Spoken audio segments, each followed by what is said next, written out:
அவர்களுக்கு பாராட்டு விழா நிகழ்ச்சியை சிறப்பாக நடத்தி கொண்டிருக்கக்கூடிய இந்த இணைய விழாவில் கலந்து கொண்டு வரவேற்பு நல்கியிருக்கக்கூடிய மாண்புமிகு துணை முதலமைச்சர் தம்பி உதயநிதி ஸ்டாலின் அவர்களே, மாண்புமிகு மனிதவள மேம்பாட்டுத்துறை அமைச்சர் திருமதி கயல்விழி செல்வராஜ் அவர்களே, தலைமைச் செயலாளர் திரு முருகானந்தம் ஐஏஎஸ் அவர்களே, கூடுதல் தலைமைச் செயலாளர் திரு விக்ரம் கபூர் ஐஏஎஸ் அவர்களே, முதன்மைச் செயலாளர் திரு பிரகாஷ் ஐஏஎஸ் அவர்களே, மேலாண்மை இயக்குனர் திரு கிராந்திகுமார் ஐஏஎஸ் அவர்களே,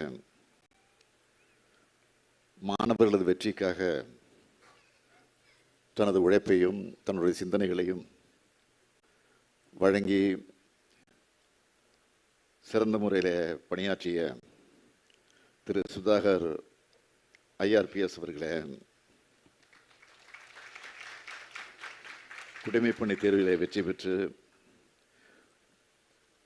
தமிழ்நாட்டிற்கு பெருமை சேர்த்திருக்கக்கூடிய மாணவ செல்வங்களே, அவர்களுக்கு உறுதுணையாக இருந்தது மட்டுமல்ல, இந்த நிகழ்ச்சிக்கு வருகை தந்து பெருமை சேர்த்திருக்கக்கூடிய இங்கு பெருமையோடு அமர்ந்திருக்கக்கூடிய மாணவர்களுடைய பெற்றோர்களே, தொலைக்காட்சி பத்திரிகை ஊடக நண்பர்களே, உங்கள் அனைவருக்கும் என்னுடைய அன்பான வணக்கத்தை நான் தெரிவித்துக் கொள்ள விரும்புகிறேன். யூபிஎஸ்சி தேர்வில் வெற்றி பெற்றிருக்கக்கூடிய உங்கள் எல்லோரையும் நான் முதல்ல பாராட்ட கடமைப்பட்டிருக்கிறேன். உங்களுக்கு எல்லாம் என்னுடைய வாழ்த்துக்களை மகிழ்ச்சியோடு தெரிவித்துக் கொள்ள விரும்புகிறேன். நம்ம திராவிட மாடல் ஆட்சி பொறுப்பேற்றதற்கு பிறகு தமிழ்நாட்டில் கல்வியை மேம்படுத்த வேண்டும், மாணவருடைய வாழ்க்கையிலே மறுமலர்ச்சியை ஏற்படுத்த வேண்டும் என்று நாங்கள் திட்டமிட்டோம். பள்ளிக்கல்வி கல்லூரி கல்வியை கடந்து மாணவர்களுடைய திறனை மேம்படுத்துவதற்காக ஒரு திட்டத்தை கொண்டு வர வேண்டும் என்று நாங்கள் எல்லாம் நினைச்சோம். அதில் குறிப்பாக வளர்ந்து வரக்கூடிய தொழில்நுட்பம், அந்த வேலைவாய்ப்புகளுக்கு ஏற்ற மாதிரி நம்முடைய மாணவருடைய ஸ்கில்ஸ் வளரணும். எப்படிப்பட்ட போட்டி தேர்வாக இருந்தாலும் அதை கிராக் பண்ணுற அளவுக்கு நம்ம மாணவர்களுக்கு பயிற்சி கிடைக்கணும். அதையே நம்ம அரசு செய்யணும் என்று நாங்கள் முடிவெடுத்தோம். இந்த திட்டத்தில் பயன்பெறக்கூடிய மாணவர்களும் இளைஞர்களும் நிச்சயமாக தங்களுடைய லட்சியங்களை அடையணும், வாழ்க்கையில் முன்னேற்றம் அடையணும், வளர்ந்து வரணும் என்பதற்காகத்தான் நான் முதல்வன்னு பெருமைப்படக்கூடிய அளவுக்கு இந்த திட்டத்தை நான் முதல்வன் என்கிற அந்த அடிப்படையில் தான் இதை உருவாக்கி இருக்கிறோம். தன்னம்பிக்கை ஊற்ற பேர் வச்சு 2022ஆம் ஆண்டு என்னுடைய பிறந்த நாள் அன்று தான் அது தொடங்கி வைக்கப்பட்டது, நான் முதல்வன் என்கிற திட்டம். உங்கள் மேலேயும் இந்த திட்டத்து மேலேயும் நாங்கள் வச்ச நம்பிக்கை பலனளிச்சிருக்கு என்ற செய்தியை பார்க்கும்போது மகிழ்ச்சியோடு பெருமையோடு நீங்கள்லாம் எப்படி ஒரு பூரிப்போட புலங்காகித உணர்வு கலந்துருக்கீங்களோ அதே மாதிரி தான் நாங்களும் இந்த நிகழ்ச்சியில் மகிழ்ச்சியாக கலந்து கொள்ள வந்திருக்கிறோம். சாமானிய வீடுகளில் பிறந்து சாமானியர்களாக நாளை வரலாற்று எழுத போகிறவங்களா வளர்ந்துருக்கிறீங்க. உங்களை பாராட்டுறது தான் திராவிட இயக்கத்தோட வழிவந்திருக்கக்கூடிய எனக்கு மகிழ்ச்சியாக இருக்கிறது.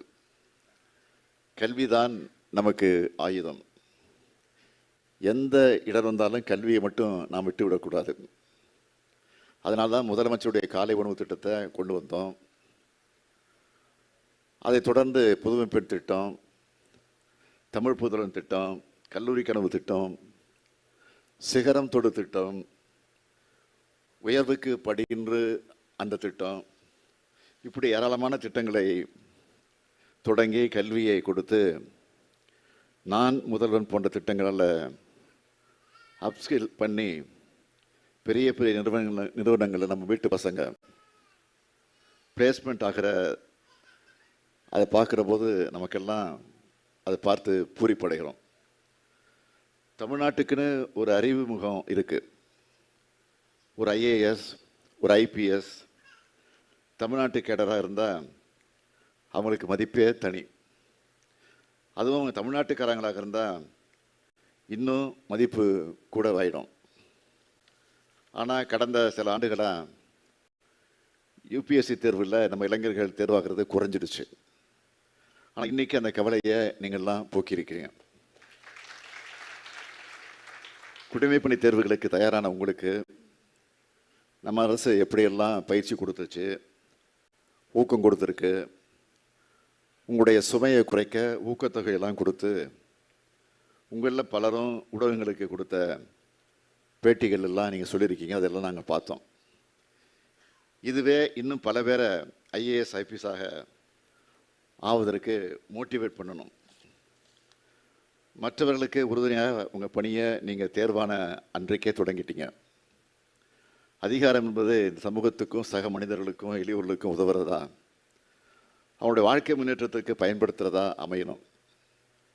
இன்றைக்கி அதிகாரம் உங்கள் கையில் நோக்கி வர இருக்கு.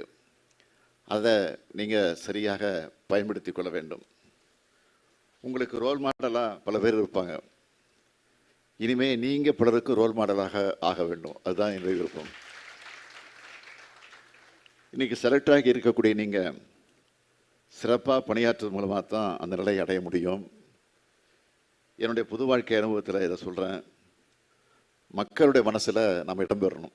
முதல்ல சமூக நீதி, நேர்மை, துணிவு ஆகியவற்றை மனசில் வச்சுக்கிட்டு ஏழை எளிய மக்களோட உயர்வுக்காக பாடுபடுங்க.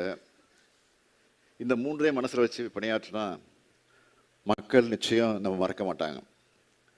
ஈன்ற பொழுதின் பெரிதுவுக்கும் வள்ளுவர் சொன்ன அந்த மகிழ்ச்சியை இப்போ நான் உங்கள் பெற்றோர்களுக்கு கொடுத்துருக்கீங்க.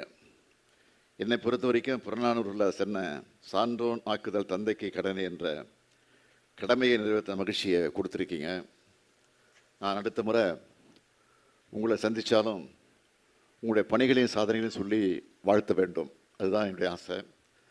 என்கிற அந்த நம்பிக்கை உங்கள் முகங்களை பார்க்கும்போது எனக்கு நிச்சயமாக வருது. ஆகவே உங்களை மீண்டும் வாழ்த்தி என் உரையை நிறைவு செய்கிறேன். வாழ்க வளர்க.